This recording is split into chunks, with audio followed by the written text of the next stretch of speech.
Je vous propose le montage d'une mouche noyée à utiliser en sauteuse.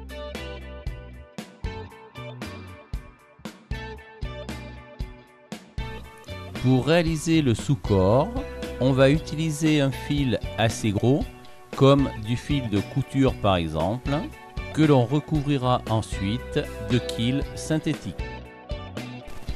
On amène le fil à la courbure et on fixe le quille synthétique.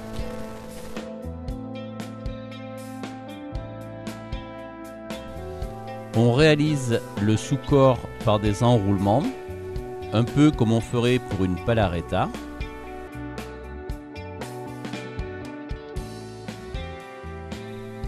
J'ai un petit peu accéléré la vidéo parce que c'est pas l'étape la plus intéressante. Une fois le sous-corps terminé, on fait un nœud final et on coupe le fil. On fixe la soie de montage à l'œillet. On coupe l'excédent et on passe du vernis sur le sous-corps.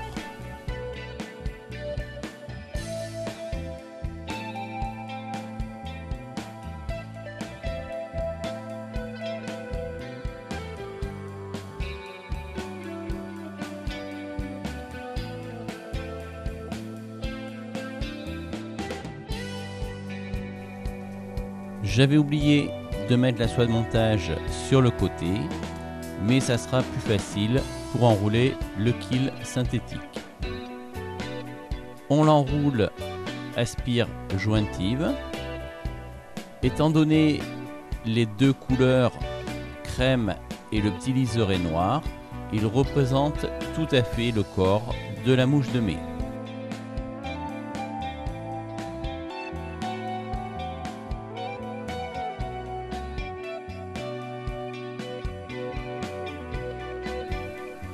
Quand on arrive quasiment à l'œillet, on arrête avec la soie de montage et on coupe l'excédent.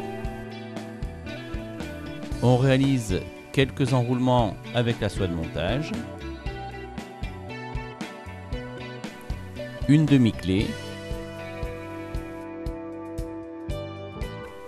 On va faire le thorax avec un dubbing de lièvre jaune pâle très aéré. Pour cela, on passe de la poix sur le fil et on pose le dubbing directement dessus. Il ne faut pas hésiter à surcharger un petit peu en dubbing. On enlèvera l'excédent une fois le thorax réalisé.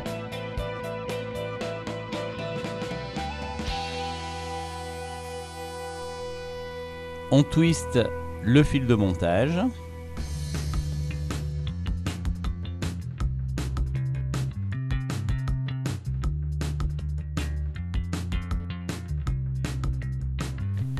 On pourrait aussi faire une dubbing loop, mais cette façon de procéder permet d'avoir un dubbing très aéré.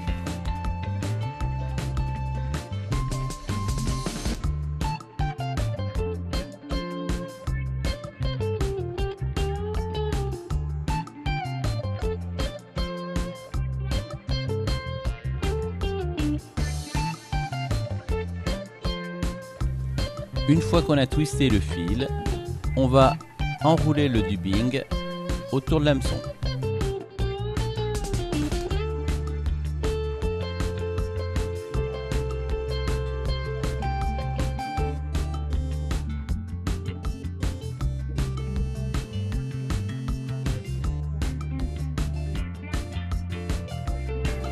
Quelques enroulements de fil à l'œillet.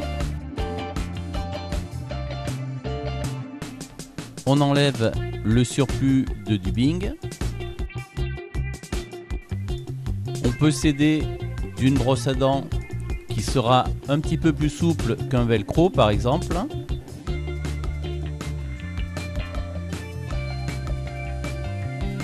Pour réaliser l'aile, je vais utiliser de la sarcelle et du canard malard teinté à l'acide picrique. On prend une pincée de fibre de plume que l'on roule entre les doigts pour qu'elle s'oriente dans tous les sens. On ajuste la longueur et on fixe sur l'hameçon. On appuie avec l'ongle pour répartir les fibres en éventail sur le dessus de la hampe et on fait quelques tours avec la soie de montage pour bien les fixer. On coupe l'excédent. Je fais la même opération avec une plume de canard pour avoir deux teintes un petit peu différentes, mais éventuellement on ne pourrait le faire qu'avec une seule couleur.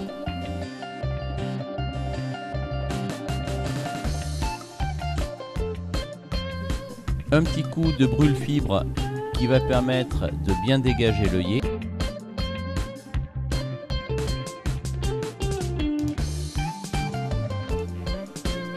On réalise la tête. Il ne restera plus qu'à faire le nœud final et couper le fil de montage.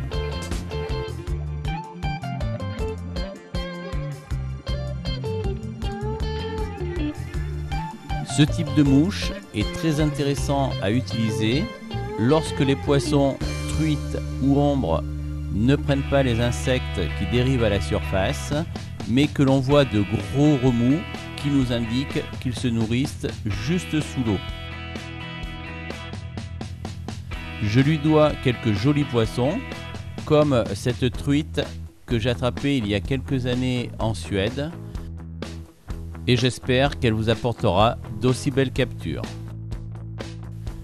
Le fil est coupé, la mouche est terminée, à vous de jouer, bon montage!